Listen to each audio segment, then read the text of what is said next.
All right, great. Well, hello out there. Uh, we're going to go ahead and get started here. Fellas, when last we left our intrepid group of adventurers, they were embroiled in a conflict, now for a couple of sessions, with Kiaransalee, the Draugg goddess of undeath and vengeance, who has taken possession of Thanas'l Dalharan, the grandson of Thoros'l, the son of Iriah Dalharan, also known as Sophia Nightbranch. The party has already fought a few of her minions and has driven her out of Thoros'l, with with a little bit of an assist from Thoros'l's patron deity, Shevarash. And now they're attempting to defeat and or destroy Kiaransalee, and reclaim their erstwhile opponent, adversary, perhaps somehow or ally. We'll see. When we left off last session, Eldrick had just utilized his brand new magical item, and the stone that he took from or was given by Iriah, similar to the one that he's been carrying around for the last few weeks, to transport the entire battle, minus a couple specters and a couple of portals to God's Nowhere, from Merimedra and in the stalagmite or stalactite lair, stalactite lair of Iriah Dalharan to the village of Mapelin, where Thoros'l lived about 100 years ago, before the coming of the Drow changed his life, and took his families. But here we are beneath the Tree of Legacies, the central landmark of the village of Mapelin, where the dead of the Elven village were buried for generations upon generations. The party arrives, having brought Thanas'l and the attached Kiaransalee along. Whether that was intentional or not, it just kind of is. And Iriah has locked her son and Kiaransalee in a force cage, in the hopes that they can come up with a way to force the Drow goddess out of the body of Thanas'l and deal with her in a way that will not harm the young half-Drow. The majority of the fight escaped. The several of the specters that the party was fighting were left behind. The portals to wherever that were causing damage and spawning additional enemies also left behind. But despite the fact that he's locked inside a force cage, or that they are locked inside of a force cage, Thanas'l and Kiaransalee seem to have had something of an impact on the hill that you've landed on. A taunt about it is fitting that Sophia Nightbranch will die a second time in the village of Mapelin, followed by a rumbling of the ground beneath your feet, and a very quick, very rapid, very drastic change to the Tree of Legacies, as black veins of necrotic energy begin running up from the ground through the tree, and it begins shedding its leaves very rapidly, and they're rotting and falling to the ground and being blown like ash on the wind. The battle is not as far from over, but you, at least for the moment, have almost a reprieve. There's only one specter remaining. We begin this session with already hot into round 6 of the combat. Kiaransalee and Thanas'l have already gone for this turn. They attempted to escape the force cage and were unsuccessful.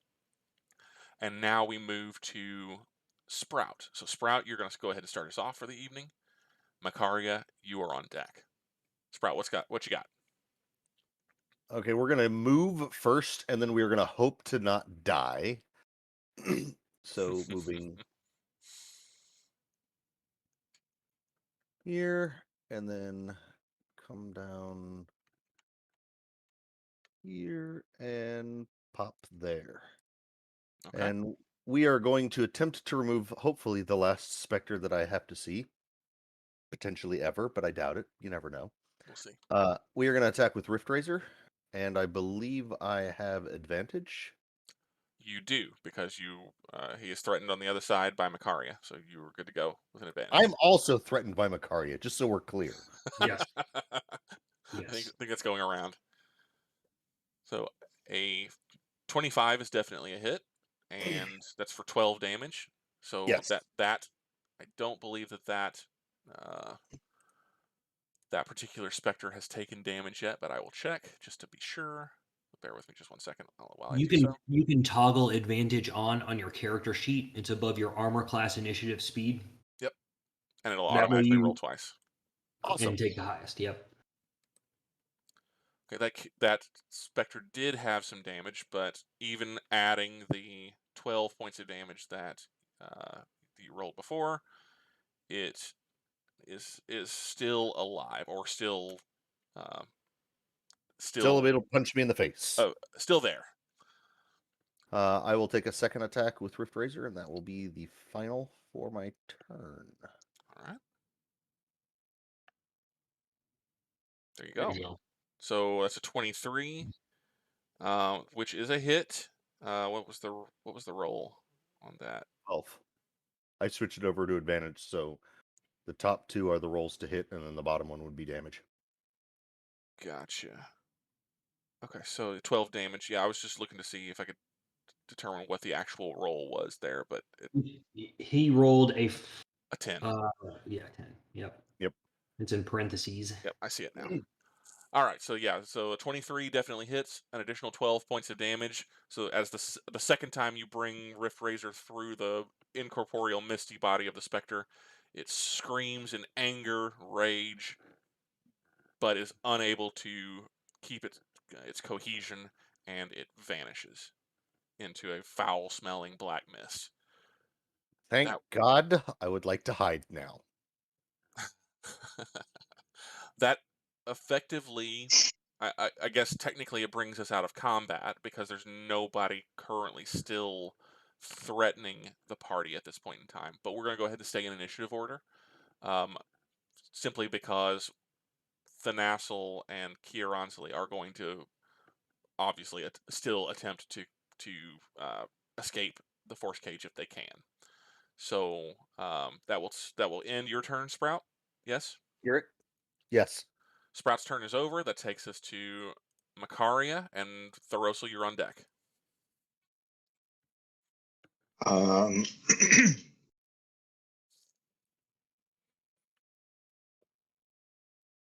Makaria is going to flip her wand out and oh, never mind. That won't work as much. She'll flip her wand around and um, just kind of move up here, and she's going to hold a ice knife from her wand. Okay. For like if they break out of the force cage, or if one of the ghouls show up, basically like holding the wand ready. But it is just a level 1 ice knife that she is holding, so that's Okay. Sounds good. Then we will. You have a spell held. Technically, that means you're concentrating. So I'll Yep, I am put that on technically you. concentrating. Yep. Um, just as a reminder, because I forgot to mention it before, Eldrick, you're still holding concentration on Beacon of Hope, and you are muted. Just heads up. Yep. Yeah, Okay. All right. Sweet. I don't think I have too much longer on that though. Up to 1 minute. You would have only just cast it, so it's only been 6 seconds since, I believe. Got So I think you're okay.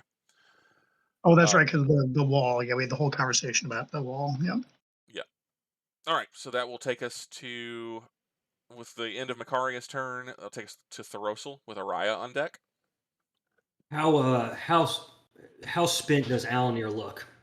Does he look pretty torn up? Alanere? Uh, physically, not so much. I mean, you can definitely see, like, some fatigue on him, Okay. but I'll physically, there's not a whole lot of damage. okay. I'll notch an arrow, use my bonus action to enchant it, and then fire it at your chest. All right. So you feel like others before you, you feel the thump. It's not a painful feeling, but it is somewhat unpleasant, and certainly startling, as Thoros'l levies his bow or in your direction and fires an arrow. Thumps into your chest, and you see this black arrow sticking out of your chest. It's a very strange sensation. You definitely feel the impact, but it's not specifically painful. And then the arrow begins to melt away, and you feel miraculously better. You have gained the benefit of a long rest, which means all of your spells that you have prepared, all of your spell slots that you've expended, all return.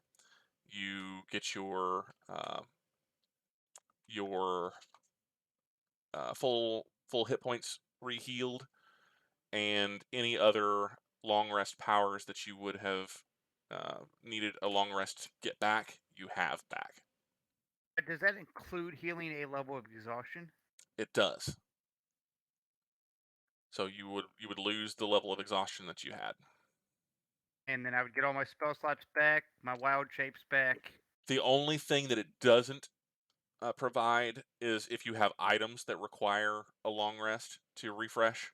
That Oh, I actually gotcha. has to be over an 8-hour period. So any items that you have on your person that refresh after a long rest would not refresh at this point in time. Gotcha. Okay. Thoros'l, do you have anything else? I will notch another arrow and point it at. Hold on a second.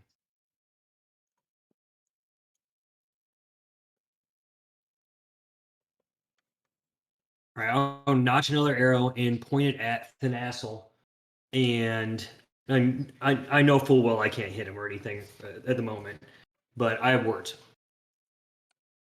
Leave my grandson now. I won't warn you again. The form of Thanas'l with completely blackened out eyes, just empty pits where eyes once were, turns to face your direction and gives you a Cheshire grin and says, "And you offer what in return, my child?"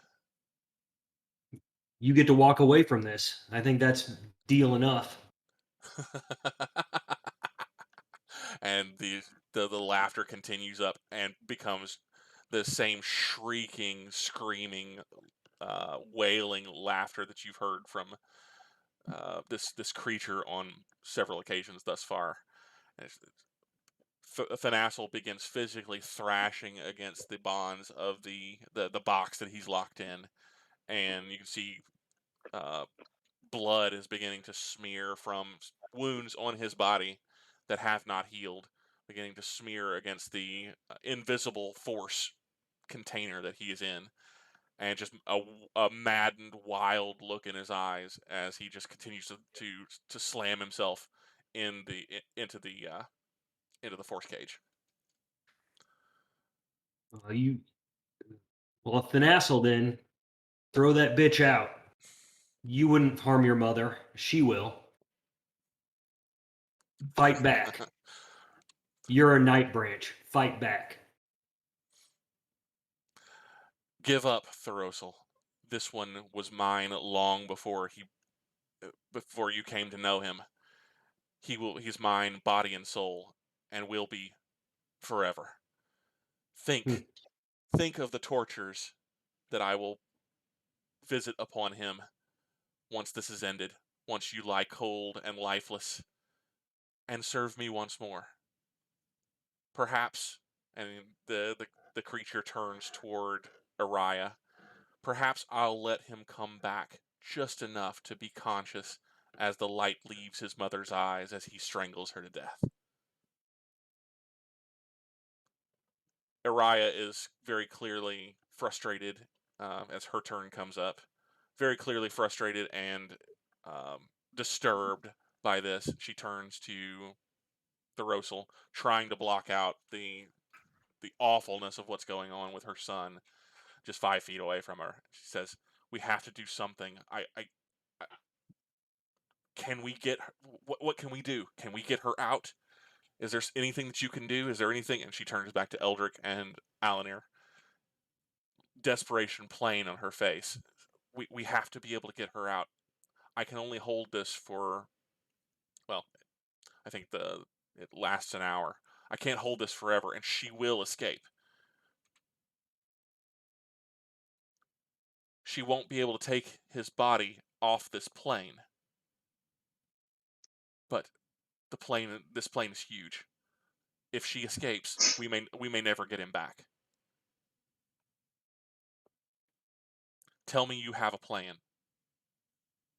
Somebody tell me you have a plan to save my son.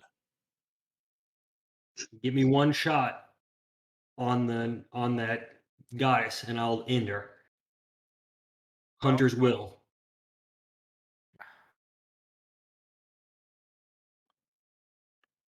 I don't have so much as a plan, but I have a way to perhaps garner some knowledge of the situation. But Well, I'll need a minute. Araya can't really do anything else. She has nothing else to offer at this point in time. And so she is not going to take her turn. She's puts her hand up against the outside of the force cage that her son is thrashing against, and tries to keep her composure as she watches this violent display within. And we will go to Alanere. Eldrick, you are on deck, and that will be the end of round 6. As Alanere's having that exchange with her, Eldrick is basically staring at Thanas'l. His eyes are kind of darting around the man as if, like somebody deep in thought. He's got one stone clenched in his hand, the one that he just used to bring us all here. And his other hand is kind of fidgeting like somebody counting things out. But he's obviously thinking about options, and he does not seem super happy about it. Is there anything that you would like to do with your turn, or are you spending your turn in thought? Well, actually, it's not even It's Alanere's Eldrick's turn right turn. now. It's still Alanere's turn. I'm adding some color. So Alanere is going to immediately start casting Commune with Nature. I'm not using it as a ritual as I have in the past, so I'm going to actually use it as a spell. So it's a 1 minute casting time. 1 minute casting time. Okay, so it'll put you in under concentration as well as you're trying to complete your spell, and it's a minute, so that's 10 rounds. Yes. So ending of round 15, because this is the beginning on round 6. So 6, 7, 8, 9, 10, 11, 12, 13, 14, 15. End of round 15, or end of your turn on round 15, assuming you're still casting, you get your Commune with Nature. Okay. Sweet action. Okay, so that will end Alanere's turn. Alanere, I did change your hit points in Roll20 to reflect your change. Oh, thank you. I forgot to do that. No worries. That will take us. Painted on like my, personal record, but just not the No worries. Roll20. That will take us to Eldrick. Has he come up with the answer or an answer? Eldrick is still thinking. He's got to be a hell of a sight right now. He's got the black armor on everything except for his chest, which is basically whatever shirt he had underneath it in the Underdark, which I'm sure looks a mess. I'm pretty sure he's wreathed in green flames right now, being that he's used the stone twice in the last minute. Yep. But Araya is within 10 feet of him, so she is certainly feeling the warming effects of his paladin aura. He's going to reach over and put a hand on her shoulder, not the one holding the stone. And he'll say, I have some ideas, but I'm still trying to work it out. And then he's going to put warding bond on her, which is Okay. not concentration. It lasts for an hour. Okay. And that is effectively, it places a ward so that you take half of her damage. Is that correct? If she's within 30 or 60, if she's within 60 feet of me, I'll take half her damage up. All right. So I just put warding bond, the icon on Araya. She looks back at you, still concern and desperation on her face. It barely registers with her that you've just cast a spell, and I assume you're casting that from your own store. Yeah, I'm not casting it from for the my. stone. Yep. Got it.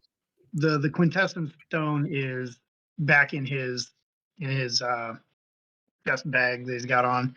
The omnipresence one's the one he's still got clutched in his hand. Got it. And just have you used quintessence during this fight? You have multiple times. You used a mass heal. I used I failed to use it for the mass heal. That was the one time I used it in this fight. Got it. Okay. After that I put it away. I did something with my own spells, and then I did the portal. Got it. So you are, you're not entirely wreathed in green flame, as you were not able to successfully use the quintessence stone. But since the portal closed, what remains of your armor and your eyes specifically, just there are little sparks of green lightning that play across your metal armor and around and through your eyes. Gotcha. Not that Eldrick would notice this, but are we in? Well, he would notice this. Are we in sunlight here? No, it is dark. You're not exactly sure what time it is, but it is during the nighttime hours, probably early morning, sometime after midnight. Gotcha. All right. Well, that'll be his turn as he continues to think, using his action to do the spell. Okay. So then warding bond is your action. That will take us to the end of round 6 and the beginning of round 7. Round 7 begins with Thanas'l Kiaransalee. The trembling in the ground has not ceased. It has lessened to some degree from the initial kind of pulse whenever you arrived here, and whatever they did began to take effect. The Tree of Legacies does not look good. It looks as though it has aged about about a millennia in the last 6 seconds. It is pulsing with these sickening black-looking veins that run through the wood. Bowls and knots in the tree surface and the wood are leaking this awful black fluid. There's almost like a mist that is rising from the ground around the tree that just looks noxious and sickening. All of the branches are beginning to kind of creak and twist as though the tree is in great pain, and there's not a leaf left on the thing. It has gone from a beautiful symbol of renewal and the eternity of elven civilization to a twisted, destroyed version of itself in a rapid amount of time, and a disturbingly rapid amount of time. That doesn't sound good. It does not. But you are more struck by what sounds like little crumping sound, like little like crackles and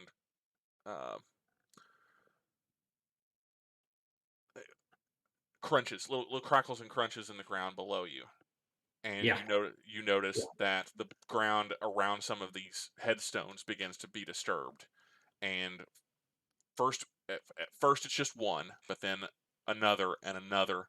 These long, bony, claw-like fingers begin to reach up out of the soil, and a bunch of humanoid, not exactly skeletons, but very desiccated and very drawn-looking humanoid creatures begin to pull themselves free of the ground. And we will add some additional awful to... That seems problematic. Yeah. I need to roll, so give me oh good, a 4. Okay. 2, 3, 4. As These zombies are awesome. they're very noticeably, what is left of their flesh is very noticeably elven, but their limbs have already distended and are longer, and they have these awful looking like rotted tongues that are hanging out of their mouths, full of sharp, elongated fangs and teeth. Their eyes look just like Thanas'l's. There are no eyeballs. There are almost even no eye sockets. Just shadow where eye sockets would have once been. Just empty pits of blackness. And they're still wearing some of the remnants of clothing that they may once have worn. I'm just realizing that the map program is not showing everything here, so I gotta make a couple of adjustments. There we go. There's no I in zombie. I bet there is. Anybody that wants to can make me a quick reflexive religion or nature check. Even if I'm in the middle of a spell? Yes, you're still aware, Right, and you're okay. still maintaining your concentration, but you can... You said religion or nature? Religion. Roll with 7, religion. Thank you. Religion or nature. Gotcha. 22. 22. 21. All right. Roll. 10 for Eldrick on religion. By the way, that was a Roll 19 20 roll. is coming up very slow for me from character sheet. No worries. All right. I am going to do a nature check.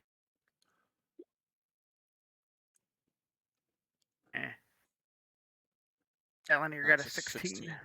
All right. So those of you who have a 20 or higher, so Sprout and Makaria, you recognize that these are they're not zombies. You've seen zombie type animated corpses before. These are something far darker. They more resemble, basically based on the distended limbs and just the general profile. They look to be ghouls of some type, but you've never seen an elven ghoul before. Well, as soon as they pop up, Makaria releases a spell and it's that Absolutely. one. And they rolled a 1 on their initiative, so they will not get to go until much, much later in the game. Maybe even after Eldrick. You know what? There is a distinct possibility that they still go before Eldrick. So let me find that out real quick. Plus 2. So nope, they will go after Eldrick. Something finally does go after Eldrick. First time in the campaign, I'm sure. All right. So Makaria, you then release your ice knife. 22 to hit. 22 is definitely gonna do it. All right, for 6 points of ice damage.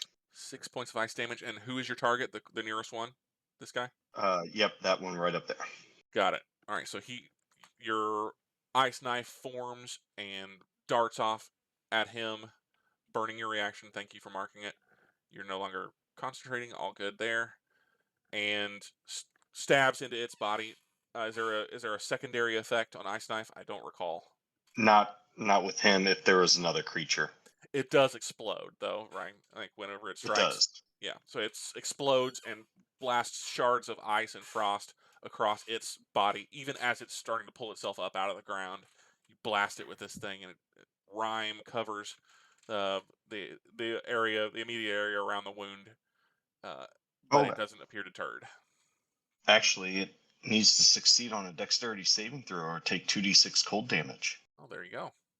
Cool, because it says the target and. So cool. It fails. So roll your 2d6. Wonderful. That will be 8 points altogether. All right. So it takes 8 points altogether. Great. Okay. So yeah, it you actually, like, as the knife strikes it and explodes, you see it blast a good chunk of its shoulder and the rotting flesh around that shoulder area. One arm is just limply hanging off, but just by threads. But it is still coming at you. That is that. But that will be their turn. Will not come up for a little bit. That will take us to Thanas'l's turn. Thanas'l is going to once again attempt to shift himself out of the force cage, which requires a charisma saving throw. So bear with me just a second while I roll that. Figure out what he can actually do, what his saving throw is going to look like. It's pretty good. Oh yeah, plus, ooh, boy. Okay, so He is a paladin. why is that? Oh, okay, I see. There we go. All right, so just not enough. So once again, the form of Thanas'l begins to kind of shift and flicker a bit as he's attempting to teleport or transport himself in some way, transpose himself some way from within the cage to without. But he flickers and he completely passes from sight for an instant. But then whenever he comes back, he's still within, and you can just see the rage twisting his face, and he begins howling in Kiaransalee's voice and smashing himself against the inside of the cage once again, still unable to escape. Don't let him get to Sophia. She's holding him imprisoned. And I'll turn my arrow towards this one. It's not my turn, but It's not your turn. Yeah, it's just flavor. I get it. Some spicy flavor. All right, so that will bring us to Sprout. Sprout, you are within range of 3 ghouls. I just Can want I to make not be? sure. Perhaps. Just want to make sure you see everything. But it is your turn, and Makaria, you are on deck. All right. I'm gonna try something weird. I'm going to move here, and then I am going to hold Riftrender right next to the cage and see if there is any reaction from him with the blade of Riftracer.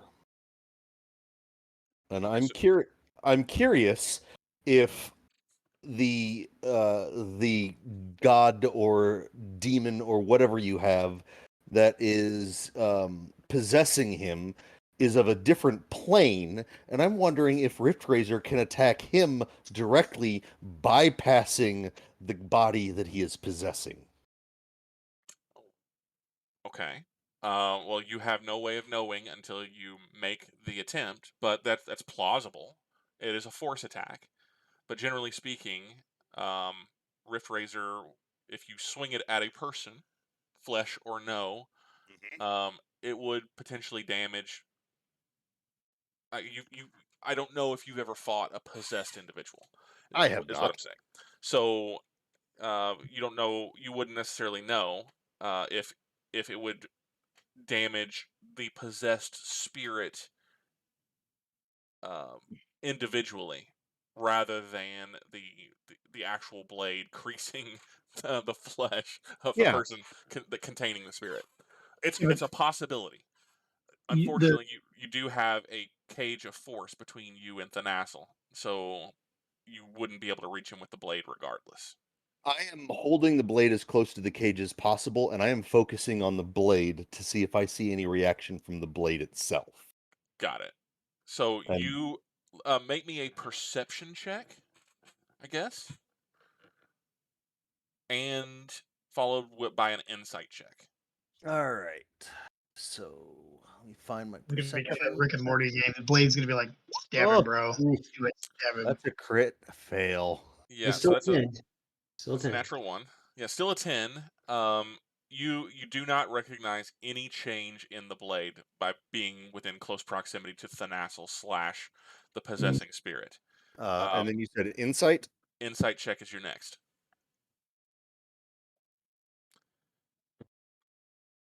Interesting. Sorry. You also see no real change or no fear of the blade in Thanas'l's reaction. He does not stop his kind of enraged actions within the cage.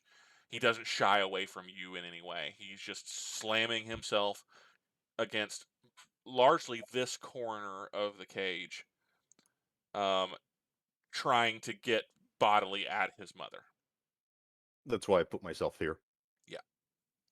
But that's So I will brace myself so that if he somehow is able to get out of this cage, I will launch myself in the path directly from him, and that is what I will do for my turn. okay. All right, so does that mean you're holding an action? Are Uh, you intending to am hold I an action? am I able to hold an action? You can. Then I would like to do that. Okay. So whenever you hold an action, because this is kind of a new thing to you, you you hold you disclose the action that you're holding, so attacking with your sword, and then you provide a condition at which that gets triggered. And you use Okay. your reaction at that time to actually trigger that action. So Okay. effectively, you're saying if the Thanas'l were to escape and be within range of you, you want to be able to attack him. I want to be able to block his attack with my sword without attacking him directly, if that makes sense. Okay, I see. I see what you're saying. So you're So block him with my sword and my body to protect. I'm brain farting on names. I'm sorry. You might call it right. like a shove. Maybe you want to shove him away, or Yeah. Okay. We can That'll make that work. work. You make an attack against him to try to spoil any attack that he makes against Araya. I get that. Yes. That makes perfect sense. Okay. So in the case that he escapes and before your next turn and is able to make an attack against Araya, you will then get your reaction to try to stop him. I get that. Okay. We're good to go there. Cool. All right. So that will take Sprout's turn, which puts us on Makaria, and Thoros'l, you're on deck. Well, Makaria is going to acid splash that guy. Okay. Sorry, Easy. I spoiled the surprise. Easy money. All right. So that is a DC 18 dexterity save. Correct. All right. Or And no, because it's only one person, so I hurl a ball. So that one was just a. Oh yeah, 18. Sorry, 18 to 18 hit, yeah. dexterity. you still choose two targets, and each target Yep. takes it's a save or suck. So Yep. that is a Ooh, natural okay. 20. So you hurl the acid down at him, but he is much quicker than you would give him credit for. He hops up out, like basically clearing the last like half of his body with just a powerful leap. Clears the ground. The acid splashes on the ground and the headstone around it sizzling, and he lands nearby, coiled to spring at you with an attack. Yeah, that But it did is not go as not planned. his turn. You get your Well, reaction back. yep, and I am going to move 5. Oh,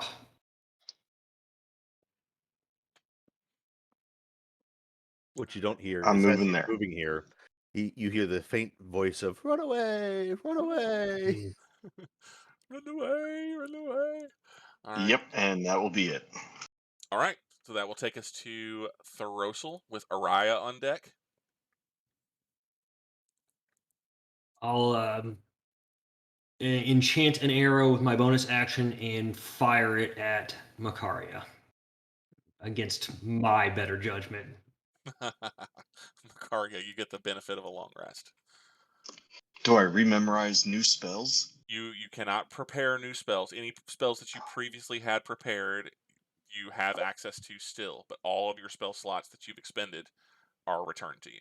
Again, Sounds good. anything specific to your wand or any other magical items that you have are not returned by this, but anything specific to you, including hit points or exhaustion that you might have, hit dice if you spent them, you get all the benefits, all the personal benefits of a long rest. And Wonderful. that is Thoros'l. Is that all of your turn? No, I'll fire a mundane arrow at this one Got that it. Makaria is already injured All right. because I have a second attack. So let's just Go ahead do and it. make your attack. Hey, eat 8 piercing. 8 piercing damage. All right. So the just one quick look. Yeah, that's what I thought. Yeah. The Eat 4 piercing damage. more piercing damage. Say coils to spring as Makaria turns tail and runs. He begins to spring. You loose your arrow. It catches him through the skull. The dark kind of shadowy power that was a light in his eyes flickers out, and the body mid-spring collapses to the ground. Hey. It is dead. All right. Once more. Great.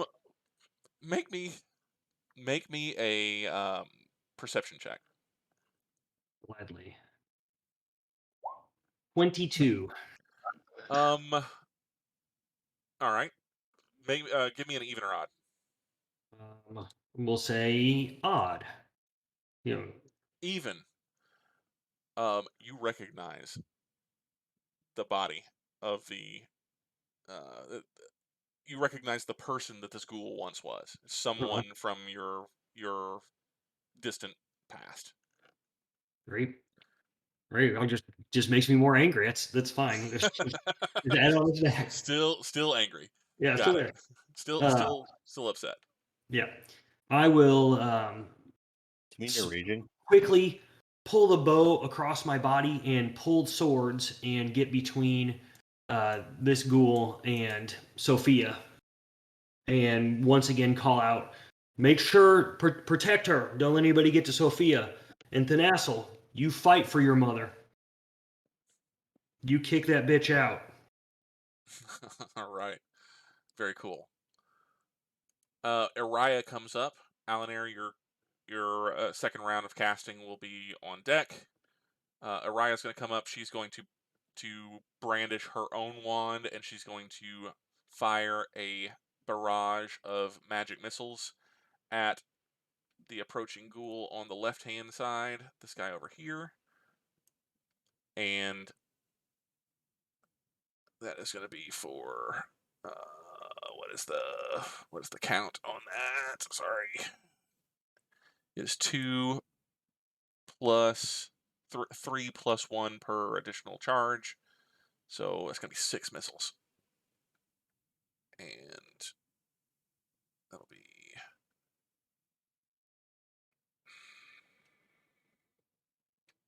we'll just do 3 and 3.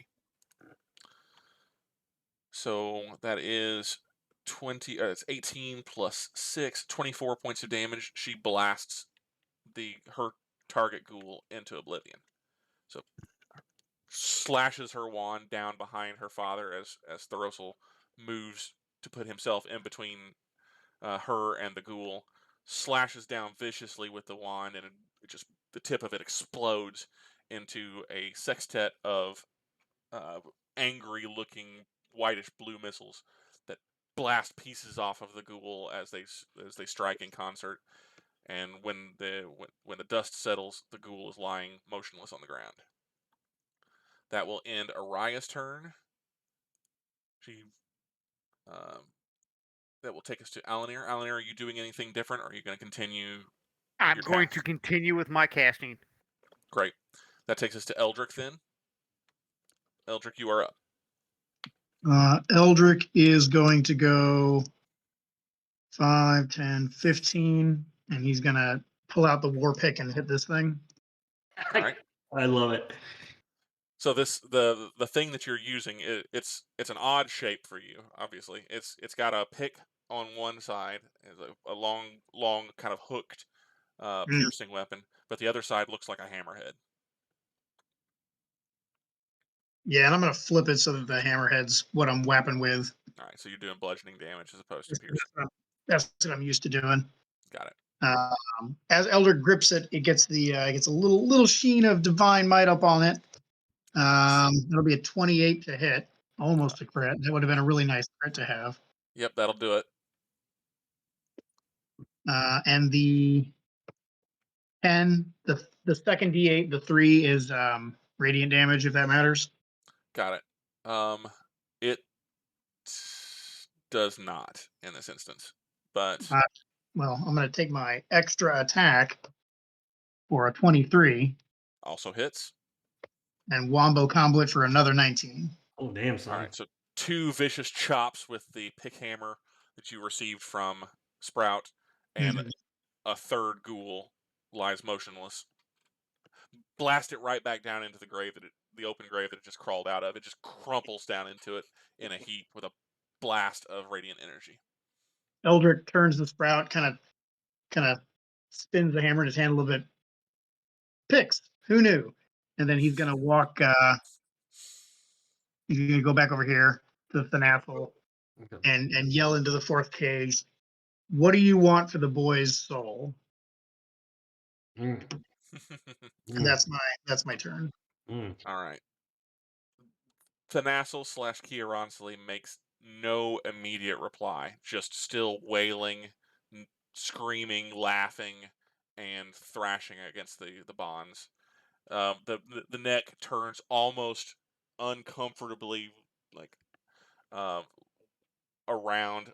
You hear the snapping of tendons in the neck as it turns to face you only just momentarily before it returns back and is smashing itself against the cage.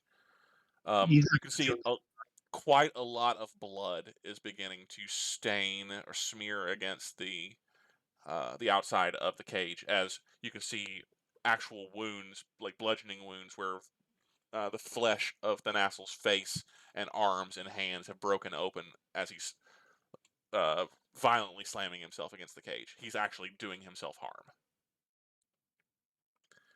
And that will end Eldrick's turn, yes?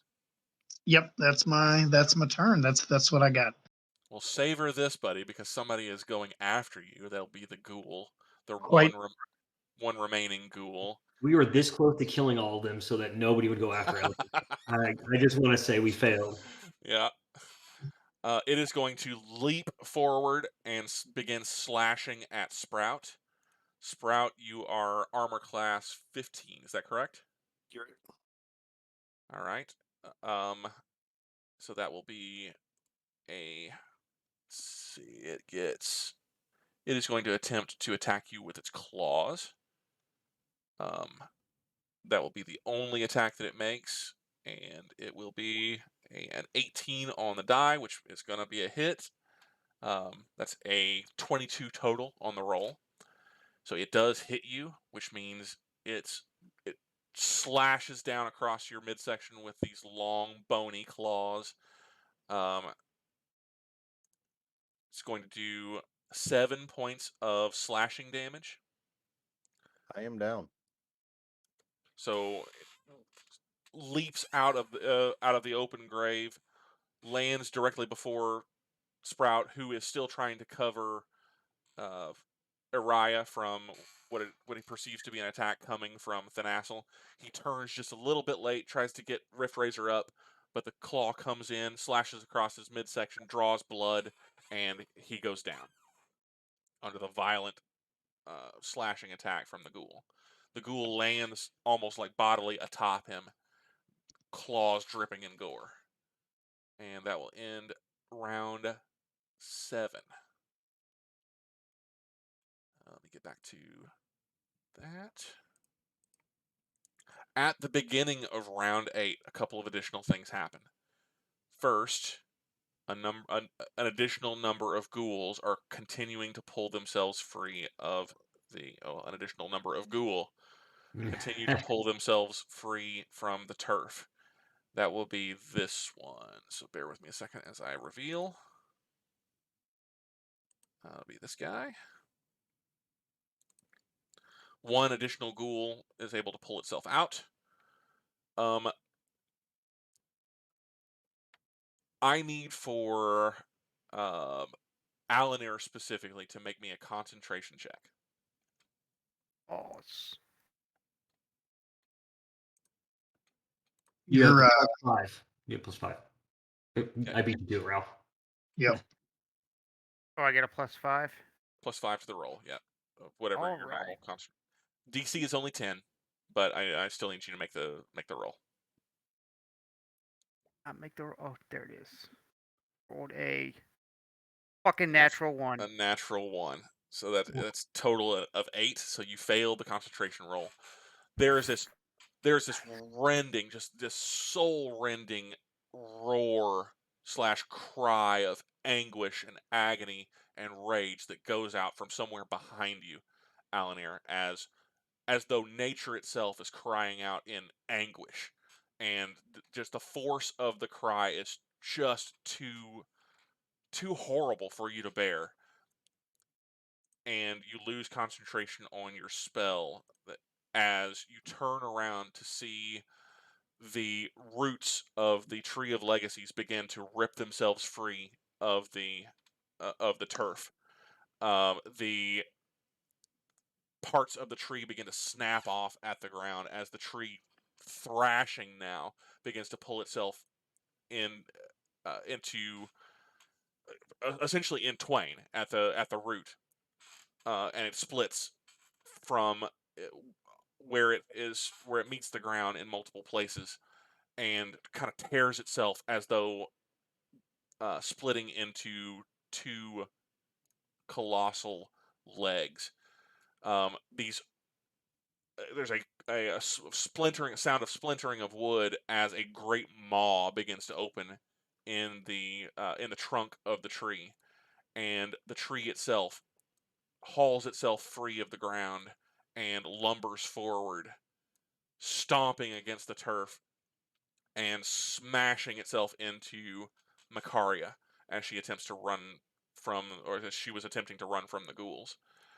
The Tree of Legacies is going to immediately make an attack against you, Makaria. As it's Disadvantage, displacer cloak. it is at disadvantage. That's correct. That will be at a plus. Let's see. Tendril attack. Not to be confused with a 9-drill attack or an 8-drill attack. Yes. Thank you. You're welcome. Hey, gotta get them dad jokes in while we can. At disadvantage. Oh, you're lucky. Disadvantage. You are so very lucky. Ooh, That would have hurt. Wow. That is still going to be a 15 to hit. misses because of mage armor. Misses because of the mage armor. Awesome. So you turn By and 1. you hear this cry, and even though you're battle hardened, you've done this before. You've been in fights before. Watching a tree rip itself out of the ground, colossal creature rip itself out of the ground and come lumbering at you. These black soulless pits opening up in its trunk. This cavernous maw with long, black dripping splinters of wood of its body, like in the form of teeth. These large boughs and branches try to break themselves down as though they're these long clawed arms and hands. It swipes out at you, and you for an instant, you're just completely transfixed by this, and it's only the magic of your spell, even with the displacement cloak, the fact that you're not exactly where this creature thought you were. It's only the magic of your mage armor spell that cushions enough of the blow as it strikes you. It definitely makes contact with you, but the mage armor cushions you from the blow, and you are not damaged on its first attack.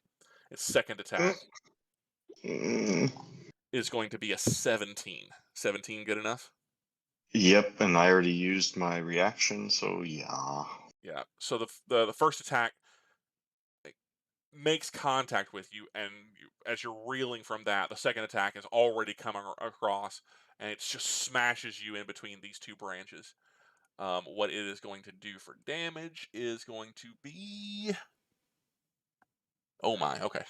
That's significant. That's More significant than I remembered. That is going to be 21 points of bludgeoning damage. Ouch. As it smashes into your body. Your displacement is down, so I'm going to put a blue on you so that I recall that. And yeah, that is 21 points of bludgeoning damage. Please let me know if you decide to use your ward at any time for either spellcasting or for cushioning damage. Yep, I checked, and I need my reaction. Ah, that's right. Yeah, you do. Yeah. Okay. All right, so that will put the Tree of Legacies in the initiative at this point in time. Let's see. Let's add turn to get it in there. roll low. It's not. It's. I didn't roll for it because it effectively joins the combat at this location. Because Gotcha. the ghouls are multiple characters or multiple. I wanted to roll for them, but this I is gotcha. going to act on Kiaransalee's turn effectively. Gotcha. Thanas'l is going to make another attempt to escape the cage. So that is going to be another charisma saving throw. 7 was not good enough. So if he rolls better than a 7, and he just enough. So with an 8, that is a grand total of 19. Yes, 19 is enough. This time, whenever he disappears from the cage, he does not return within it. He is actually going to return directly here. Oh, woof. And with the escape, he throws back his head and he howls long and loud, in victory that he once again has the 6 of you, 5 of you. Who am I missing? 6 of you in his clutches once again. That is going to, unfortunately though, his entire turn was the teleport, so he is unable to do any more than that. Took all his GTFOing to GTFO. He just GTFO'd, yep. And I am looking for... Where's the thing? There we go. I can't find it. Where are you? Okay, never mind. We're going to, I'm putting an X on Sprout. There we go. He is considered in his dying levels, as he is downed. All right. That will end Thanas'l's turn, which will take us to Sprout. Sprout, I need you to make a death saving throw. It's just a D20, 10 or better, and you're in the good column. You 9 have or lower, and you're in the bad column. you've advantage on that because of Beacon of Hope. If you get a 20, you're up. Yeah. You see that crit. That is a failed death saving throw. So Sprout, you are at 1 failed death saving throw. For those of you who don't know, if you reach 3 death saving throws before you reach 3 successful death saving throws, or 3 failed before 3 successful, you are dead. Truly dead. Taking damage while you're down automatically adds death saving throw failures. So just keep that in mind. Yeah, it's the bad. But that being said, that ends Sprout's turn because he is the dying. We're going to go to Makaria. Makaria, you're up. You get your reaction back. you get your displacement back, and you are. It is your turn. Thoros'l, you are currently on deck. Roger. Well, I am going to shoot a level 4 lightning bolt at this big tree that hit me. Okay. It's a lightning bolt against the tree. Dexterity 18. Come on, tree, see what happens. Not unexpectedly, the gargantuan tree does not have a great dexterity saving throw, so a 14 is not good enough. He's going to take full damage from the lightning bolt. Okay. Oh, it didn't roll damage. I guess I have to go back. You have to roll it because you can. Okay, so that is 9d6. Okay. 9d6. Yep.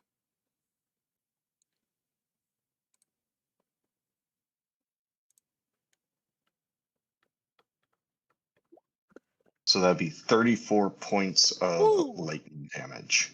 Nice. 34 points of lightning damage is going to be significant. So you blast it with the lightning. The lightning rakes across its body, starting small fires, blasting off some of the wood. It roars in pain, perhaps rage. We can't really be certain. Its eyes still leaking this viscous black fluid. It looks angry, but it looks hurt. Okay. Yeah.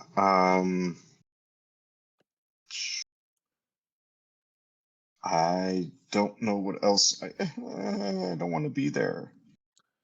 That going to end your turn? Yes.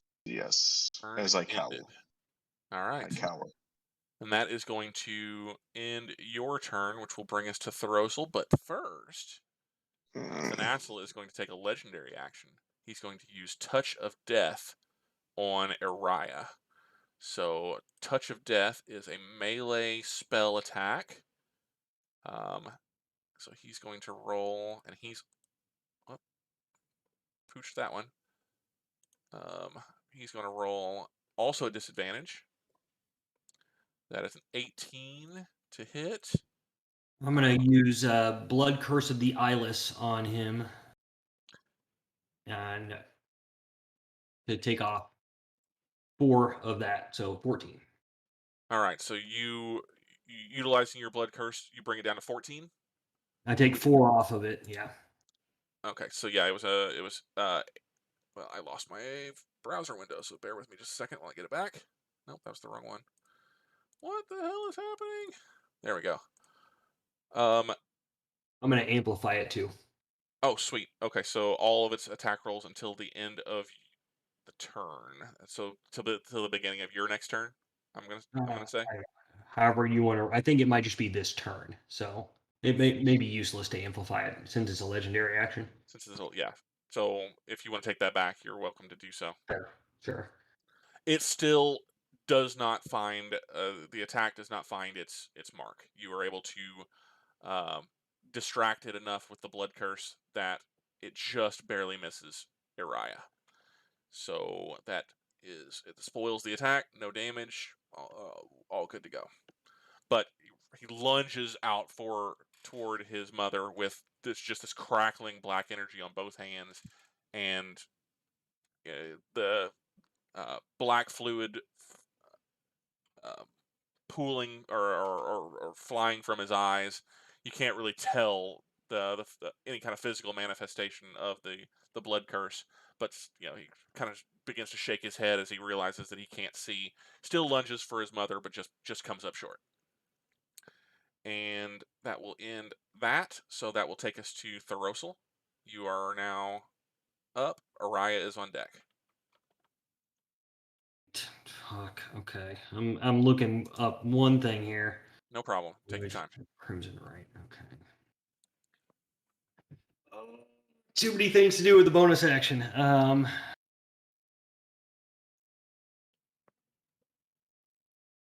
Nope. I have to trust in Cheverash here. I'll put the swords away, pull out the bow, and knock an arrow and use my bonus action to enchant it. So lots of things quickly. Now you're gonna shoot at Thanas'l? I am. I'm going to aim it directly at Kiaransalee's head. Just happens to be inside of my grandson's head. Okay. And trust Chevrash's aim and just say, I warned you, and fire. Okay. So that means I have to go and look at your. I have to go look at this very specific wording of your blessing. Well, it ain't good. It is not good for a Thanas'l. It is not good. If so, the wording here: if fired at a living drow, ally or otherwise, Yep. the target takes 48 magical piercing damage on a hit and must roll a DC 15 Constitution saving throw, or immediately die. That's correct. That's what it says. Yes. Okay. So then we will. We're gonna make that roll. So go ahead and roll your 4d8 magical piercing damage. Okay. Do I need to hit with this arrow, or is it auto hit? You do need to hit. Okay. Yeah, I didn't see that it doesn't have an automatic hit in the text, so go ahead and roll that. I don't want to cheapen this whenever I kill him. Oh, 17's not good. 17 is just enough. So Okay. so the arrow strikes him in the face because you said you were aiming it directly at his head. I'm trusting Chevrash's aim here. Go ahead and roll. I'll do an extra 20 magical piercing. D20 magical piercing damage. Okay. So that is going to be plus 20. So the damage does hit. Well, I'll explain it after I roll the Constitution saving throw. Okay, so he does have Constitution as a saving throw that he is pretty good at. So we're gonna roll straight up. He needs a 15. It is at a plus. He's rolling at a +8. He does save. Okay. So he does not immediately die. So he is frightened of me for 1 minute, regardless. As a result of that roll, rather than being a straight shot, and he turns his head as he sees you loose the arrow, and you're like point blank range. You're within. He turns his head and just kind of tilts a little bit, and rather than hitting him dead center in the face, it catches just the corner of his left eye as it passes through, and it drags a very bloody, very gory furrow down the side of his face, almost to match the one that you have, taking off his ear as it passes. So it catches his eye and drags all the way down the side of his face, completely removing the ear. Uriah shrieks, "No! No!" And he falls back. He does not go down, but he falls back, goes down to a knee with the pain of losing an ear and nearly losing an eye. I got to check to see. He is currently immune to the frightened condition, so he is not frightened of you. That's fine. Do you have another attack or another anything to do on your turn at this time? If he's down, can I attempt to just pin him? Can I go down with him and just try to hold him? He's not technically prone, but you can use an attack to try to make him prone. It's a shove. You can try to push him down at prone, and then you could pile on top of him effectively to hold him down. If you want to do that. Yeah, let's do that. All right, so it's an opposed strength check. So you roll your strength check, which is basically your strength plus your d20 plus your strength modifier, and he will roll in opposition of you, and highest wins. And you are specifically trying to push him down, correct? Yes. Yeah. Make him prone. Okay. 13. All right, cool. So he rolls a 19. So you lunge at him and put both hands on his shoulders and try to push him down. And he stands firm against you and twists, and because that's the end of your turn, he goes to his legendary action. He is going to, with his third and final legendary action slot, he's going to drive Kiaransalee's dagger into your chest, or he's going to make an attempt. Bring it. So he is going to attack you with the dagger, and he's going to flub it hard. I assume that your armor class is better than a 12. It is. It is. Okay, so he fighting with you, he is able to kind of push you off to one side. Like, puts a hand on your shoulder and kind of pushes you down off to one side, tries to drive the dagger into you, but you're both just a tangle of limbs at this point in time. He maybe makes contact with your body with the dagger, but he's not able to pierce the breastplate and the symbol of Cheverash, marred as it may be, on your breastplate. You hear the sound of metal on metal as he attempts it, and then he kind of shuffles back a step or two, breathing hard, blood and gore leaking from his face and the remnant of his ear, and he just screams at you in rage and in denial of what you were attempting to do. It is in his voice, however. Good. His voice, not Kiaransalee's. Good. Keep fighting. Push her out. I'll just yell at him as I'm trying to take him down. Yeah. I assume that is it for you. Yeah. Okay. Yeah, that's it. That's all I got. All right. Iraya is going to come up, and she has to very quickly think, what the hell does she do? Because now her son is out. She is going to... You have zombies coming at her too. She's got Yeah, all but- kinds of awful coming this direction. She's full up though. She should be. She is full up. That is true. Minus a 7th level spot Yeah. for the force gauge. She is going to... I don't know if this will work, but she's going to attempt to cast Banishment on Thanas'l. Oh, wow, this is interesting. Knowing that he cannot be removed physically from this plane thanks to the mark that Eldrick put on him. She is still making the attempt in the hopes that it will affect Kiaransalee in some way. This is what I was hoping for. So she's going to make the attempt. Because possession rules are kind of iffy, I'm going to give Kiaransalee advantage to her charisma saving throw. Still going to be difficult, but it's going to be an advantage to try to resist the banishment effect. I might have a blood curse that helps us here. Okay, I'll take a moment. In your turn too. Nice. So she is definitely casting the spell. It's a bonus action. It's bonus. Okay. So she's going to cast the spell. I don't think that banishment gets any better as you get additional creatures. But she, being a tactician the way that she is going to use a 6th level spell for banishment, and she is going to use a 5th level spell for the banishment, and she's going to also target the tree. Nice.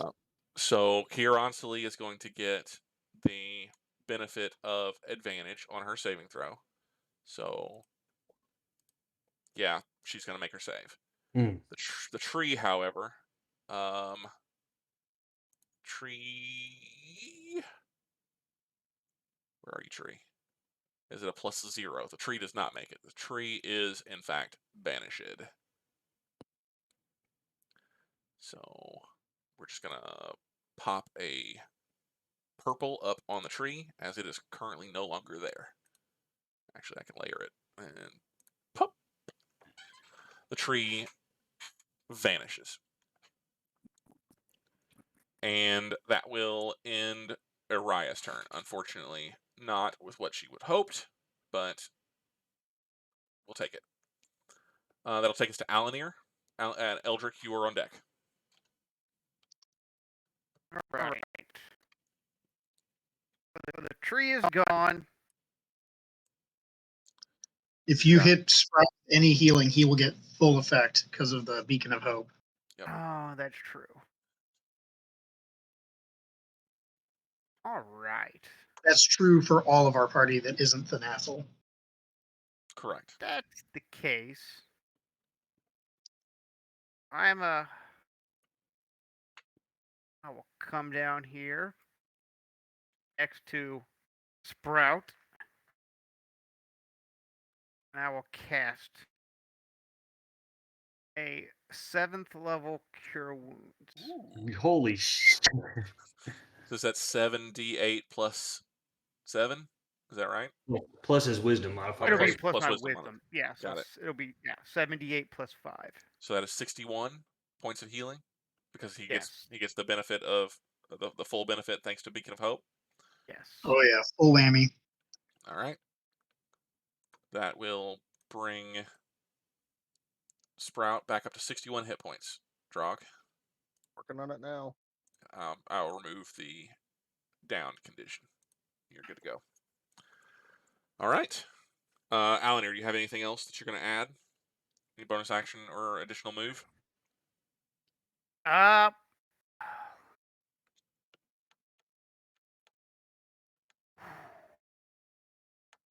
No, for now that'll be it. All right. Then that will take us to Eldrick. Eldrick, you're up. Am I correct that if I have a spell that says target one willing creature, I can cast it on a creature, but it only takes effect if they're actually willing? Or does Yes, I guess so. That is I guess that is a truism. If they are not willing, then they would just resist the spell automatically. That's correct. Gotcha. All right. Well, I'm going to saunter over here.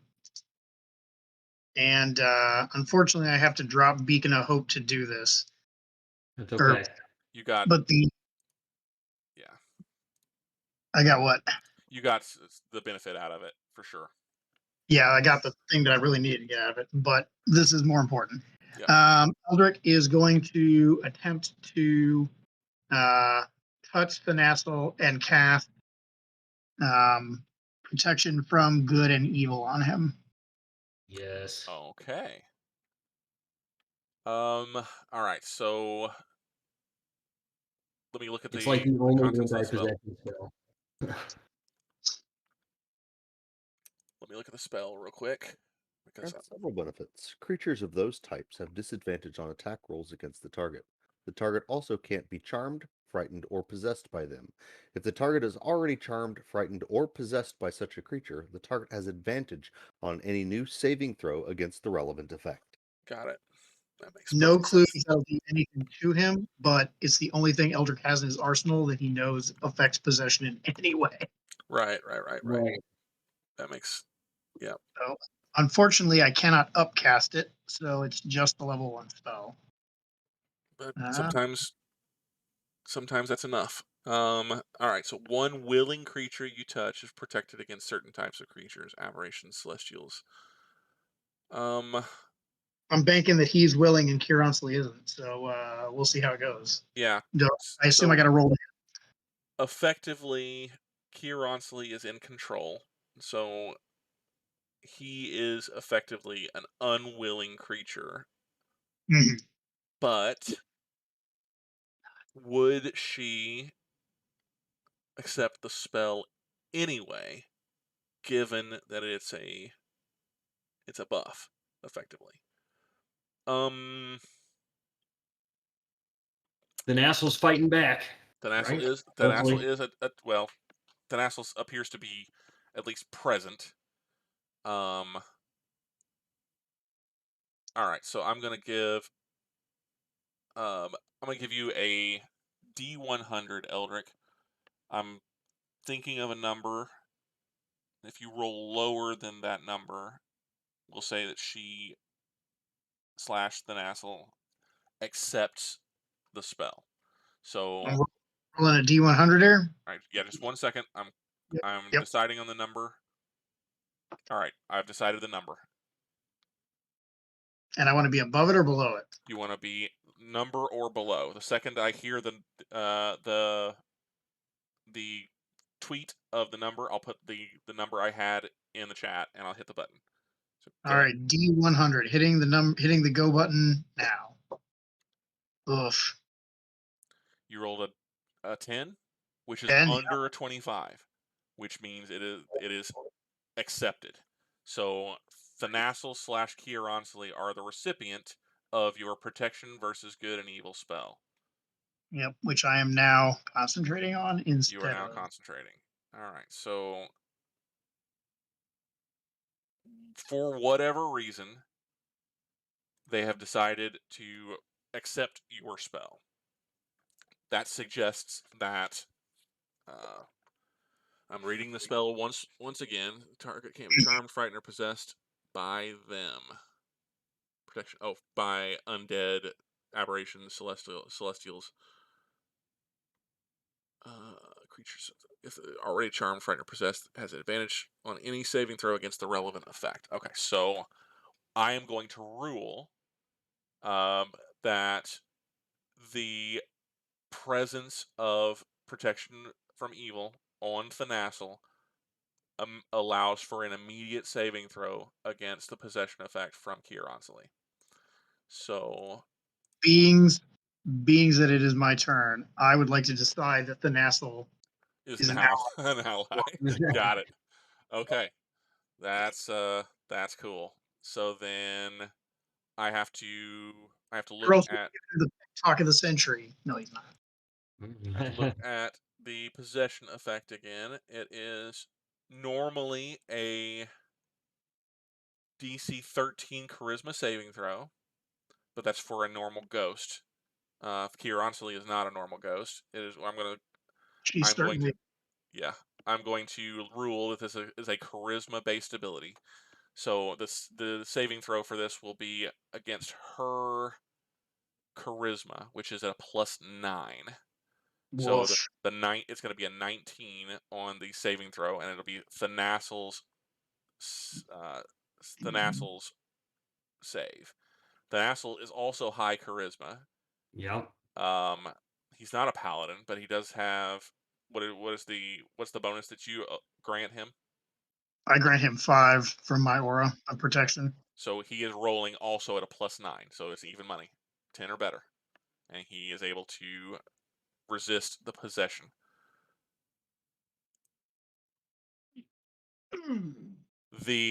So you touch him, and he snarls and he turns and he grabs a hold of you, Eldrick, and as you see the streak of the arrow wound across his face, the blood running down the side of his kind of dusky dark gray skin, but as he makes contact, or as he makes eye contact with you, you see the black presence over his eyes flicker and then fade, and you're staring into normal, very frightened, very angry red orbs. And that will end your turn. Oh my god, what happens next? I Yep. don't know. Is there anything additional does that end your turn? Is there anything else that you can or are willing to do at this point in time? I have no actions that I can do, but Eldrick is gonna say when they meet eyes, he's just gonna say, "Stay with me," and that'll end the turn. He opens his mouth to say something. Like you can see recognition dawning in his eyes as he looks back at you. You say, "Stay with me," and he opens his mouth to say something back to you. And for the first time since you have seen him in the flesh, without his mask on, he is not sneering at you. He looks very earnest, very scared, and in a lot of pain. He opens and he says, "But," and then a gout of black mist. His eyes roll back in his head. His head goes back, throws it back, and just this gout of black mist rushes out of him with a scream that sounds very much like the voice that you have been hearing from his body, as Kiaransalee Yes. bodily, physically joins the confrontation. She becomes not corporeal, but she is now present. Can she be banished? Well, let's find out. We're about to. I think I have this feeling that we're about to find out. How many banishments do we got on the field, buddy? I got one. Oh crap, that's from my wand. I didn't prepare banishment. Shit. Because it is now her turn. As her first action, let me make sure I'm running this by the book because I have this phase of the encounter figured out. So first things first, every creature within the 10 feet of Kiaransalee takes 10 necrotic damage at the start of her turn. Ooh. She's got this, or as she begins to manifest bodily, this black-skinned, incorporeal, strikingly beautiful, but in a horrible way, drow female. It stands basically 15 feet tall, looms over all of you in her kind of misty, incorporeal way. Swirling around her is this kind of grayish cyclone almost of mist. It's not. It's there's no wind, so you're not feeling anything, any wind whipping around her. But it is just swirling like she is in the eye of this kind of grayish storm. And within the mist itself, you can see the faces of humanoid creatures, mostly elven in shape. Their faces will appear in the mist, and they're wailing or they're screaming, and then they'll pull back into the mist. But they're ever present, all the way around her. As she manifests, the first thing that she does is she mimics Thanas'l's position, with her head back, her eyes closed, and she lets out this wail of pure rage. I need everyone within 30 feet. I think that is everyone. Yes, everyone that is alive and within 30 feet of Kiaransalee needs to make a Constitution saving throw, DC 15. +5 from Eldrick Oks if you're in 10 feet of him. Thoros'l got a 23. All right, Uriah. Ooh. Sprout gets a 3. Makaria 16. Alanere, I think I've stolen your bad luck. Good golly. And with the +5, I think I'm within 10 feet of. Yep. Yeah, so that's a 25 for Alanere. All right. Eldrick got 23. Thanas'l is going to he's going to fail. Uriah is going to succeed. So Thanas'l and Sprout drop to the ground. 0 hit points.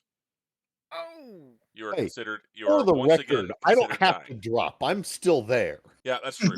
So you're just waking up. Like you feel the vitality, the warmth, vitality rush back into you. You look up. Thanks. Precious Then this percent. happens, and the scream happens, and your eyes roll back in your head, and you just fall lifeless again to the ground. So you are down, and you are considered at 0 hit points. Thanas'l collapses as well. When she appeared, you said we all took 10 points of damage. Necrotic. That's correct. If you have resistance to necrotic damage, then it applies, but it is 10 necrotic damage right off the top. No saving throw. I gotta make a Constitution save to continue my concentration. Yeah. That is correct. Anybody who is currently concentrating on a spell or anything like that, you need to make that saving throw. That's correct. It's a straight con save. Yeah. Con at DC 10 because it's half the damage or 10, whichever is greater. So DC 10. Yeah. 12. That was close. All right, so you maintain concentration on your protection from evil spell, or protection from good and evil spell. Yep. The recipient, unfortunately, is on the ground, unconscious. Once again. That's fine. He's not possessed, and that was the whole trick. Right. We need to. Oh, you know what? I missed ghouls last turn. We're gonna say that they moved up to get within range to attack people, but we're not able to do so. So, with the exception of the one guy that's already in melee with you, so I'm gonna take one step back. He might have attacked Sprout though That's before true. Sprout went down. He was already on Sprout. We'll say that he just attacked Sprout. Sprout took some damage. Doesn't matter now because he's at 0 hit points anyway. So Does she point of need to order. roll I had- for Banishment. Just a second, guys. Draugg, what were you asking? I had a failure when I got back up. Did that failure get erased, Cleared. or did I Yeah, keep? completely Okay. cleared. You start fresh. Thank you. What was your question, Makaria? does she need to roll concentration for banishment? You're right. Araya Oh. does because Yep. she took damage. Thank you for the Yep. reminder. I didn't put the damage on her, so she does need to roll, and she fails with a natural 1. So She does. you know what that means. Yeah, Tree's Alanere back. is passing his dice Tree's already. He back. needs to stop that. That tree's back. All right, so the Tree of Legacies, the undead Tree of Legacies returns. And probably As- gets to go too, doesn't it? Yeah, it will go immediately after Kiaransalee. That's correct. Oh. Just making sure. So I'm looking. Kiaransalee has done her thing. She did the Wail of the Revenancer, so she's done. That will end her turn. God, I'm missing something. Bear with me just a second, guys. There we go. You can see it now. Okay. Oh, Jesus, that's bad. That's her aura, effectively. It's only effectively out to 10 feet where damage is happening, but for the visual effect, this is what you see. It is just a swirling cascade, hurricane, storm, if you will, of this grayish mist whirling around her. That is going to end her turn. The Tree of Legacies, now that it is back from its banishment, is going to, let's see, it is going to, on this turn, is going to attempt to skewer you with its tendrils, Makaria. So you're back to at disadvantage because of your displacement. It is going to still manage to hit you. That's going to be a 26. Can you mitigate that with a shield or anything No, like I that? cannot. Okay. No. So then you are going to be hit. That's going to be 5d8 piercing damage this time. Oh boy.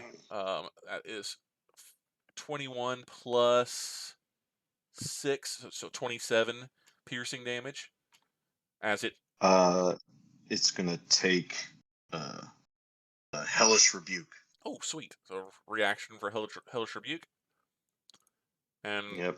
what is the damage you're giving it back? Bring up that feature real quick because that is part of. It's not a spell. All right. While you're figuring that out, I'm going to go ahead and roll its second attack. Yep. It needs to make a dexterity 16, 2d10. Got it. Okay. Dexterity 16 fails. So we'll go ahead and roll the 2d10, and that's cold damage. Or Fire damage. Got it. Okay. So just making sure. I don't think fire. Oh, it is vulnerable to fire because it is a tree. So that's going to be 24 points of damage as opposed to the 12. So nice. Plus 24. All right. So blackened from the lightning bolt before, as it skewers you with one of its branches turned, I guess limbs, tendrils. You cry out in pain, and fire rushes out along the limb, and it starts screaming and trying to shake the limb, but the limb goes up in flame, and it is burning, and it is hurt. It is still going to attempt to smash you with its second limb. This is going to be a tendril smash. This one is not at disadvantage, but it also isn't going to hit. That's only a 13. Shield. Oh, okay. So you're going to have to shield it to... Wait. Didn't you just rebuke? You just used your reaction for rebuke, correct? So 13 is going to be enough? Oh, no. Yeah. Okay. I didn't realize 13 was going to hit you. Okay, so that's... Oh, never mind. No, mage armor, 16. Never mind. Nice. There we go. All right. That was my saving grace last time. I'm burning your reaction, so we remember that. Yep. All right, Thank so you. the skewer hits, it pierces into you, brings around the hammer, and but the fire on its limb distracts it enough that the smash with its other limb is not able to connect. It will, however, for its third attack, it is going to lob. It's going to basically open up its maw and eject this huge glob of this toxic black substance. That's going to be a you, Alanere. And Ooh. its toxic spit ability is going to be a range 30. You're within range. What's your armor class? It is, I believe, I think it's 17.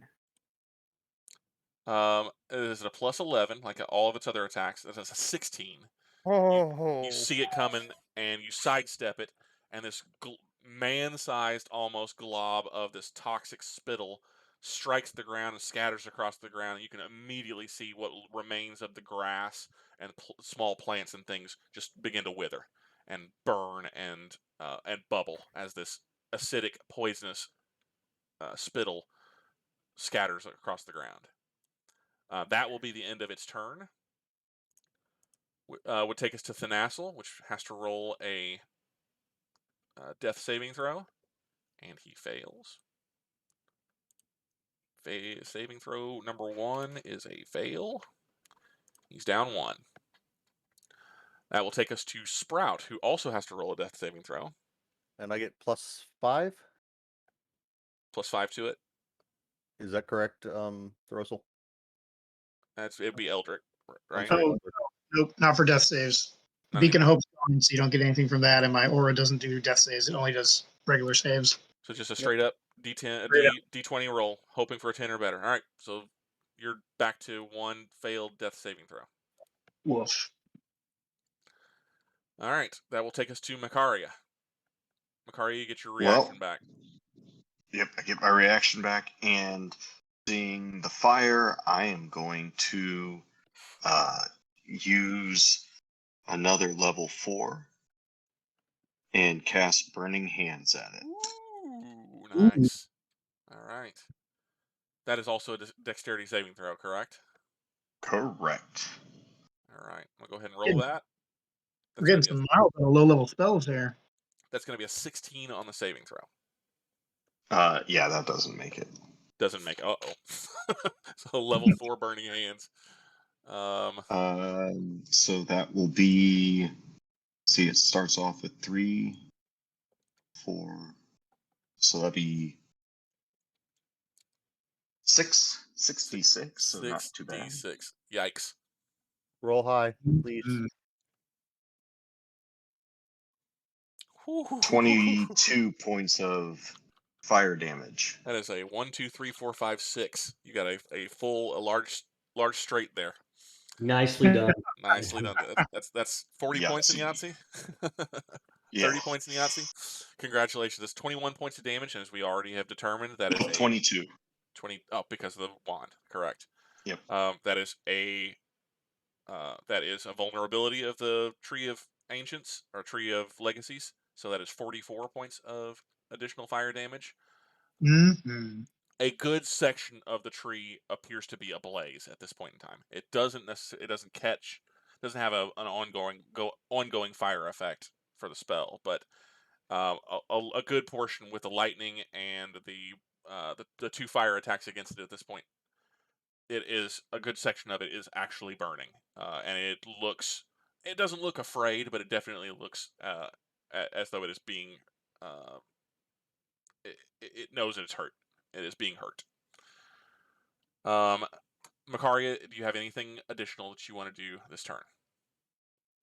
I really want to get away from this thing, but I'm going to get hit. It might be I worth have it my to get away from it, to be honest.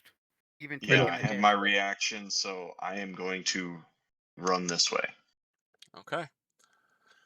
Then it will make its attack of opportunity against you. Yep. Because you had your turn, you get your displacement effect back. So Yep. it's rolling a disadvantage. That's going to be a 13 to hit. Oh, does not hit. Does not hit. All right, so you managed to escape the burning Tree of Undead Legacies. That's And it. that Makaria ends your turn. runs. Thoros'l, you're up. Put Araya and then Alanere on deck. All right. Thoros'l just almost like a half grin on his face as he plants his feet in the middle of the storm, knocks another arrow, enchants it, and fires it at the form of Kiaransalee. Okay.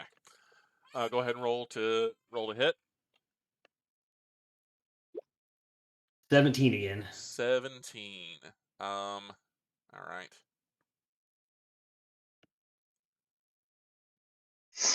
She reaches out with a long black claw and snatches the arrow out of the air and breaks it and tosses it aside. Says, "If the archer himself cannot stop me, what chance do you have, little elfling? Goodbye."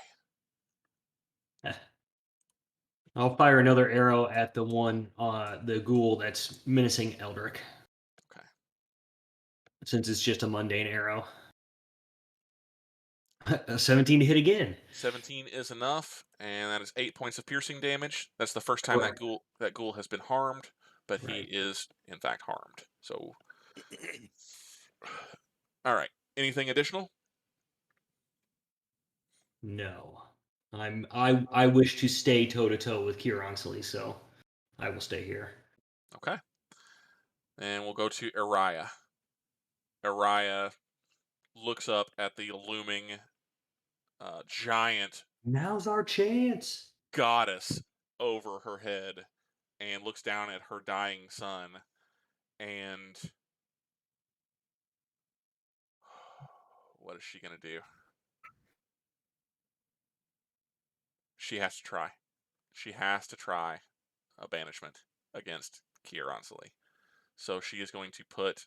She doesn't have another level 6 to do it, or rather another a level 5. What, does she have a level 5? She does have a level 5. She's going to make an attempt to once again banish Kiaransalee and the Tree of Legacies. Yeah.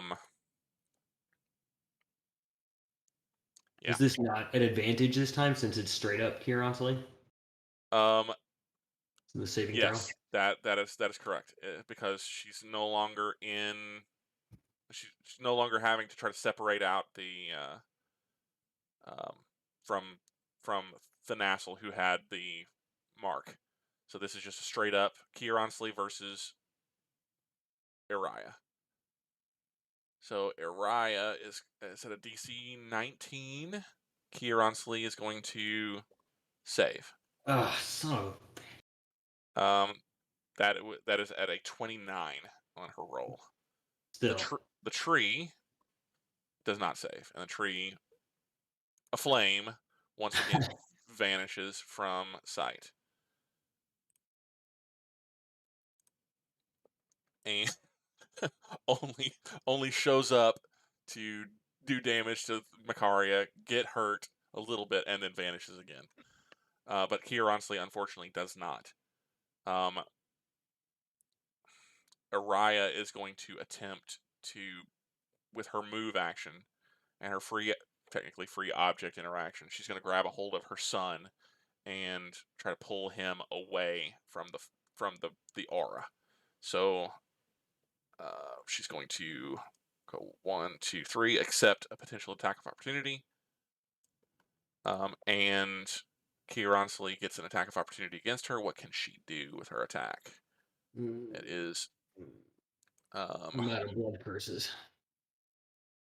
she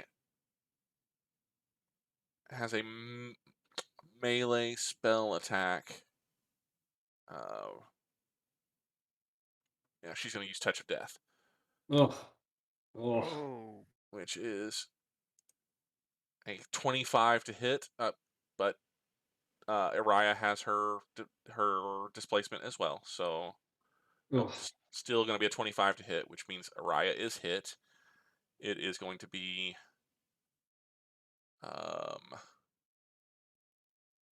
okay. That's bad. It's going to be 28 points of necrotic damage. And so Araya has to take that damage. That's going to be she's plus 28. Means she's got to roll a concentration saving throw. Wait a second. Warding bond. Is it physical damage only, or is it all damage?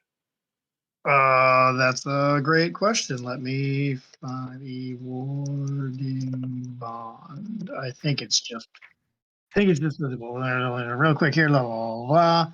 Willing creature touch. While this creature is within 60 feet of you, they gain a +1 to AC and saving throws, and it has resistance to all damage. There you go. Yep. All damage. Okay. So. And then I take whatever the amount they take is. Interestingly enough. I'm going to guess the +1 AC does not aid her in this case. Not in this case. It was still a 25 to hit. All right, so she takes considerably less damage because I forgot she's already got resistance to necrotic. So she gets double resistance, which brings it down to only 7 points of damage against her. So that's going to make her saving throw that much easier. And then I will also take 7. You're going to get. How much do I gotta get? I think you get half of the original damage. Yeah, probably. And each time it takes damage, you take the same amount. So it only took she only took 7 points of damage, so you also get 7 points of damage. All right, and I will roll my concentration check. Yeah, she will as well. 25. And if she makes hers this time also, so the banishment stands. Okay, that's going to end Araya's turn, which brings us to legendary action time. No. We are going to use. Oh boy, her legendary actions were intended to be in her lair, which you guys left. So she doesn't have as many cool things. Thank goodness. Thank you. It was intentional. It was a strategic choice, yeah. She's going to use her intensify aura action, which is going to cause the aura around her to double in intensity, and I need everyone inside of it to make a Constitution saving throw, please. So everyone is still within 10 feet of Kiaransalee. Unfortunately, that still includes Thanas'l. 19 for Thoros'l. Okay, I'm down. What do I do? You just you don't make your saving throw. I'm probably going to be joining you because I got a 13 with the bonus. 13. Okay, so the DC is 19. So if anybody gets a lower than a 19, Thoros'l, yours is 19 on the dot. Yes. Yep, meat beat, right? 26. Meat beat. Yep. All right, so Eldrick saves, Thoros'l saves. Sprout doesn't matter. Thanas'l doesn't matter. So Alanere, you are the only one that fails. You are considered blinded. Ooh. But nothing additional at this time. As the mists thicken and continue swirling around you, at this point in time, the mist is so thick you can no longer see. It's all you can see is just this swirling mass of gray faces appearing in the mist itself, harrying you. But you can't see Kiaransalee or your companions at this point in time. How are the ghouls faring in this? Ghouls don't appear to be affected. Okay. That's going to end Araya's turn and a legendary action, which takes us to Alanere. Alanere, you are up. You can immediately make another saving throw against the blindness. Okay. Still Constitution. Yep. And DC is 19. All right.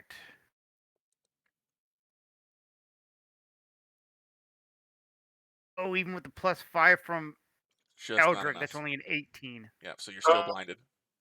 So close. All right. That okay might change. You got a buddy in touch range. Just saying. That's true, but I'm looking to do so much more than that. So You any spell that has a range for me, even though I'm blinded, can I basically use myself as kind of like Yeah. the radius, You can even though choose. I'm blinded? You can choose. You technically are not blind. Okay. You can still see the area, the immediate area around you, and you can choose that location. So it's not that you can't see anything. Let me. I think that's good enough. A 30-foot radius. Okay, yeah. I might as well use myself anyways. So I am going to cast a Mass Cure Wounds, Nice. but I'm going to burn my 8th level spell slot. Holy yes. So that is going to be a 68 plus 5. 68 plus 5 to everybody. To no, up to 6 targets. Oh, I see. So everybody but Makaria? Who are you Don't worry. excluding? Makaria worry. is taking damage, so I'm excluding myself. Ah, Okay. Nice. cool. All right, so roll your damage. So Beacon of Hope is gone, so you actually have to roll this out. All right. 68 plus 5. 5. My wisdom modifier. Hey, Nathan, are you full up on hit points? Almost. I'm at 100 out of 110. Well, I'm Eldrick's basically full, just FYI. He's down like 10. Okay, we're down the same, so I'll give it to you anyways. I'll still Okay. do that. That's 40. 35. No, I added the 5 in Oh, there, you so added that's the 35. plus 5 already. Okay, yeah, that's Yeah, right. so it'll be 35 for 35. everybody, including Thanas'l. Okay, so Thanas'l gets 35 hit points. And clears his his failed death saving throw. Uriah gets 35 hit points, which she was sorely needing. 8th level slot is gone. All right. Sprout, you get 35, and you're no longer considered dying. Thanas'l is no longer considered dying. And that's in order. Sorry, Alanere, is that the end of your turn?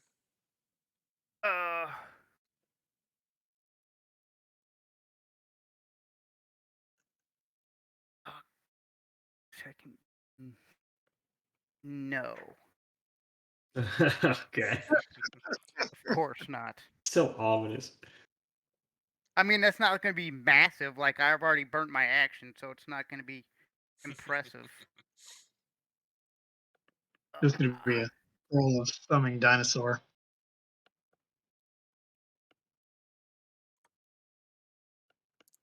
What else you got?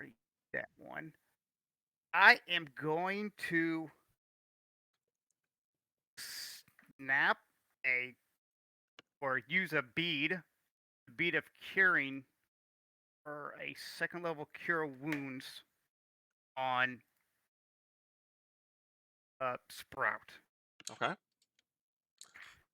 I'll rule that even though you're blinded, you know where he is because you touched him and you haven't moved. Neither of you have moved since the last time you touched him, so you're good to go. All right. So fighting through the mist, trying to get the bead over to him. You're good to go there. All right. Another 2d8.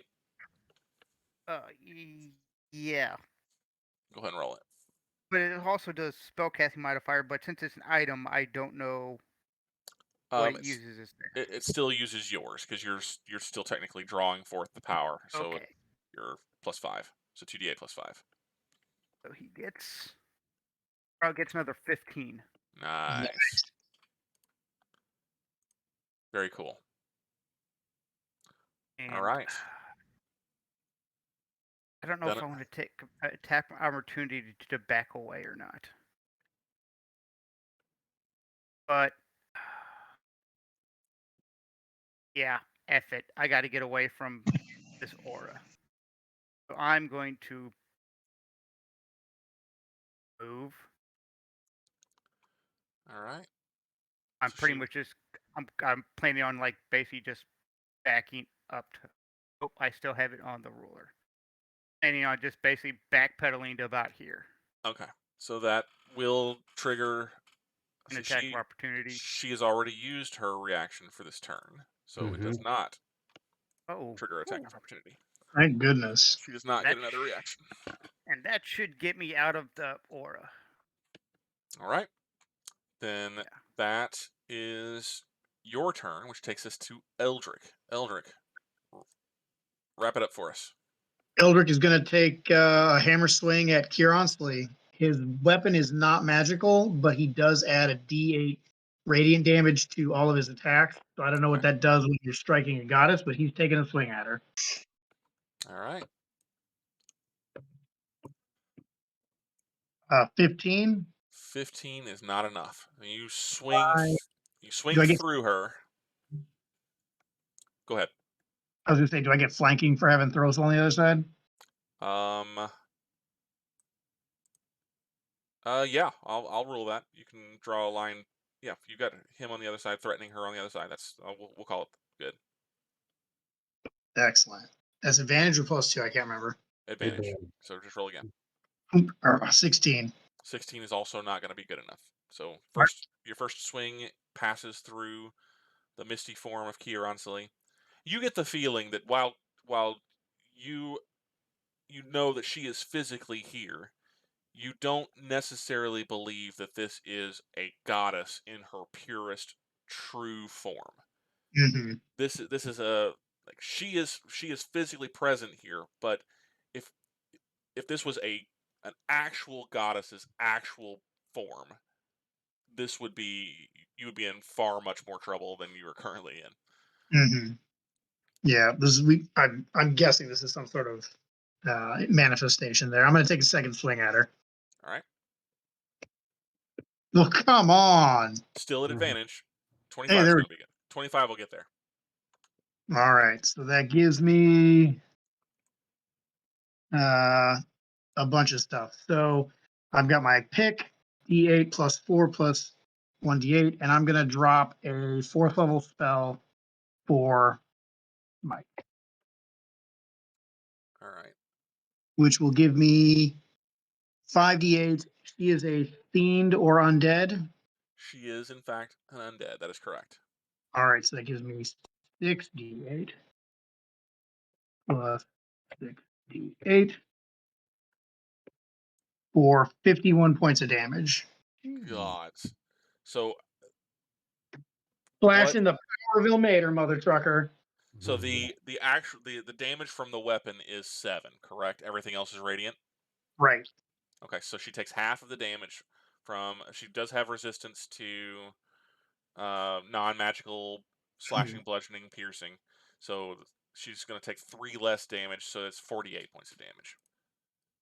That hit her. You definitely the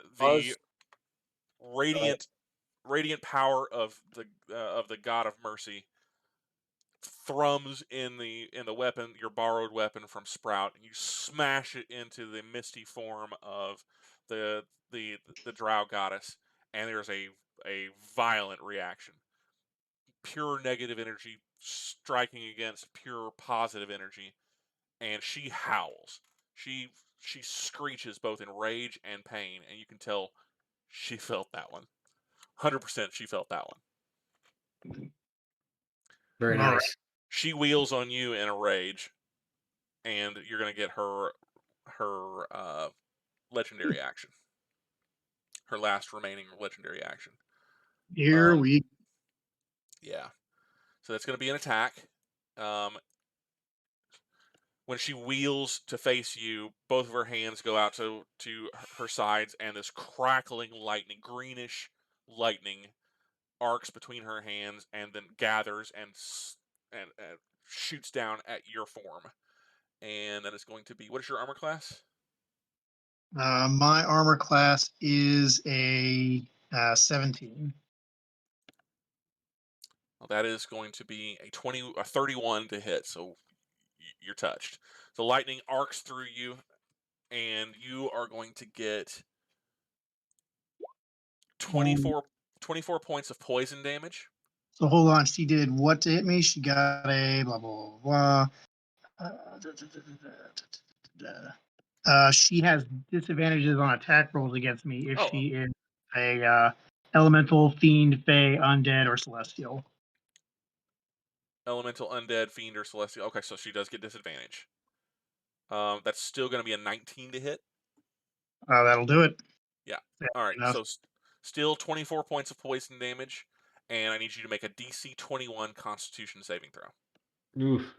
21 points of poison minus 21, and then a Constitution save. All right. Well, luckily I'm pretty good at those. Fingers crossed. That'll be a 25. That's good enough. Yeah, that's good enough. So you are not poisoned. Excellent, because I don't want to be poisoned. That sounds like a terrible time. That sounds like not much fun at all. No, it does not. All right. That's going to end your turn. Well, it did Yep. end your turn. It cuts the legendary action.